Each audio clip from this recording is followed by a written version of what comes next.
The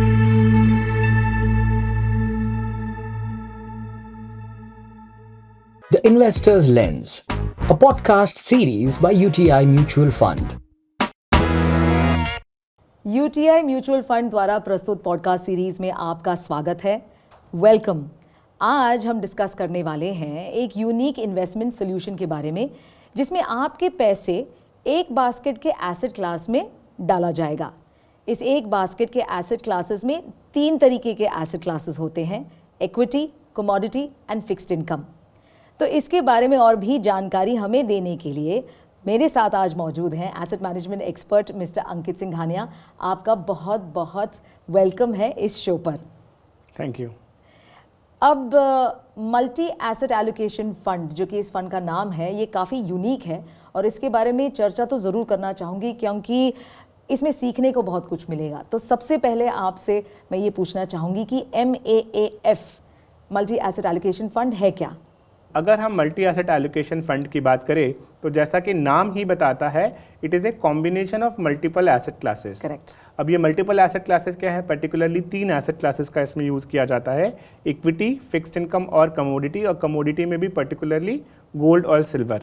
objective multi asset allocation funds का होता है कि आप इन एसेट क्लासेस को इस तरह से कंबाइन करें कि आपके पोर्टफोलियो का रिटर्न इन्हांस हो सके एक सिंगल पोर्टफोलियो के अंदर, और रिस्क को रिड्यूस किया जा सके जहाँ तक पॉसिबल हो। देखा जाए कि ये एसेट क्लासेस हर मार्केट में अलग अलग तरह से बिहेव करते हैं, तो इनको इस तरह से कंबाइन करना पड़ेगा कि आपके लिए हर मार्केट कंडीशन में रिटर्न जनरेट करने की कोशिश करे। नाउ इसमें सबसे इंपॉर्टेंट क्वेश्चन ये आता है कि fund manager multi asset allocation funds में कैसे डिसाइड करे कि कौन से एसेट क्लास में कितना एलोकेशन होना चाहिए और वो कब चेंज होना चाहिए डिपेंडिंग ऑन मार्केट डायनेमिक्स।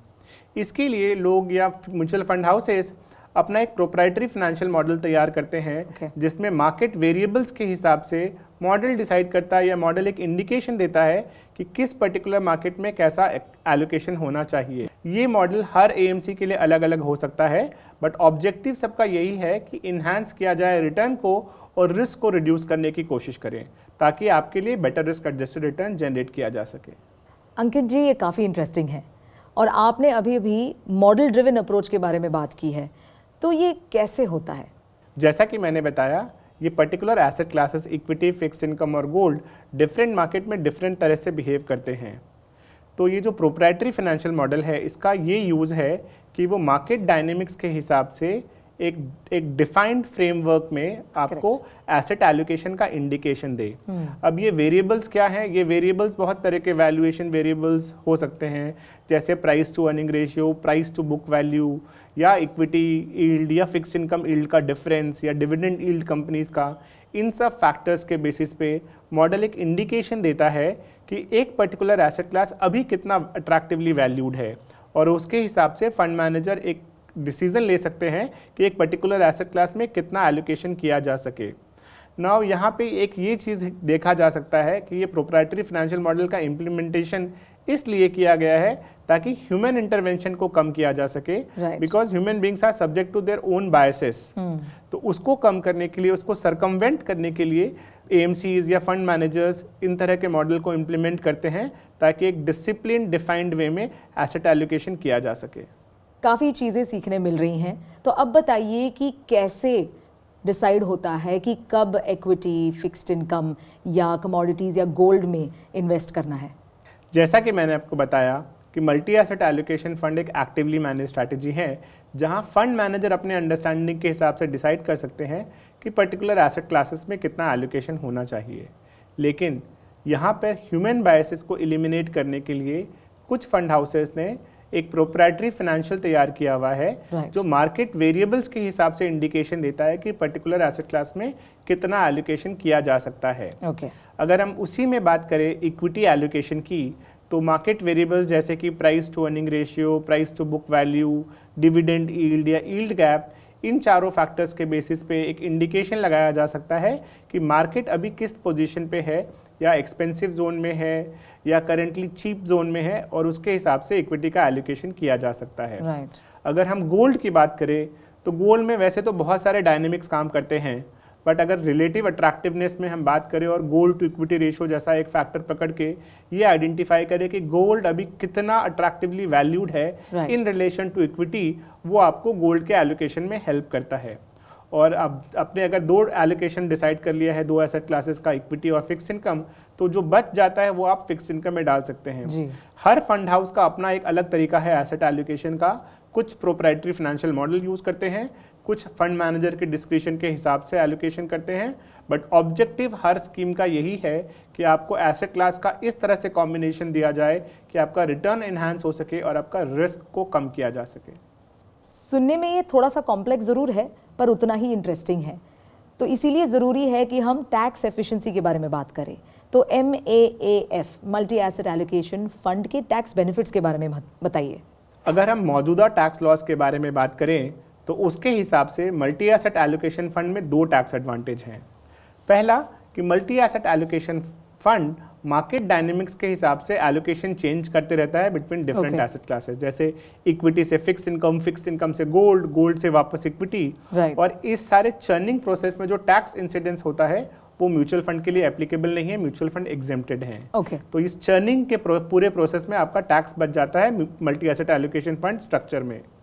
जो दूसरा एडवांटेज वो ये है कि जितने भी मल्टी एसेट एलोकेशन फंड हैं जो कि इक्विटी ओरिएंटेड हैं, इससे मेरा मतलब ये है कि जो भी मल्टी एसेट हैं जिनमें इक्विटी या इक्विटी रिलेटेड इंस्ट्रूमेंट्स में एक्सपोजर 65% से ज़्यादा है, उनके केस में जो स्पेशल टैक्स रेट है लॉन्ग टर्म कैपिटल गेन्स का वो एप्लीकेबल होता है, तो इन्वेस्टर्स को उसका भी फ़ायदा मिलता है। तो ओवरऑल मैंने देखा है या देखा जा सकता है कि मल्टी एसेट एलोकेशन फंड एक टैक्स इफिशिएंट प्रोसेस है इन्वेस्टर्स के लिए अपने long term wealth creation generate करने का।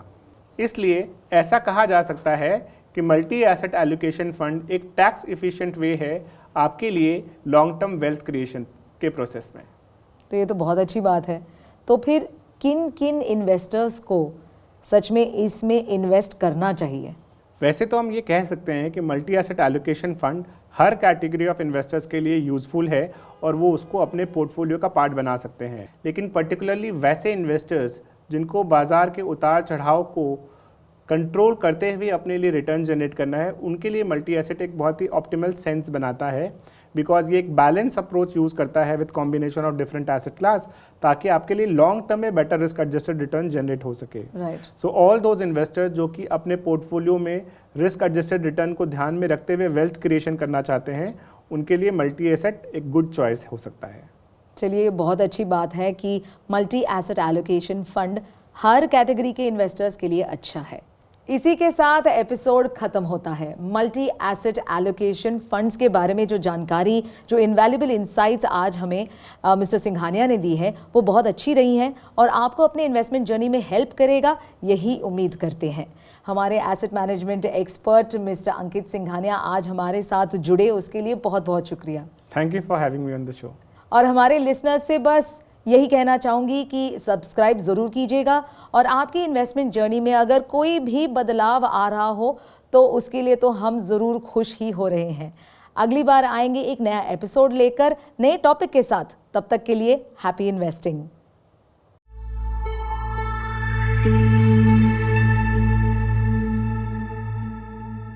म्यूचुअल फंड निवेश बाजार के जोखिमों के अधीन है।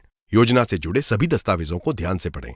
To know about the KYC documentary requirements and procedure for change of address, phone number, bank details, etc., please visit www.utimf.com/service-request/KYC.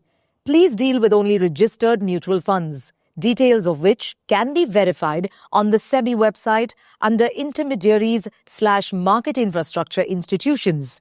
All complaints regarding UTI Mutual Fund can be directed towards service@uti.co.in and or visit scores.sebi.gov.in. Or to escalate, investors may visit smartodr.in/login online dispute resolution portal. This material is part of Investor Education and Awareness Initiative of UTI Mutual Fund.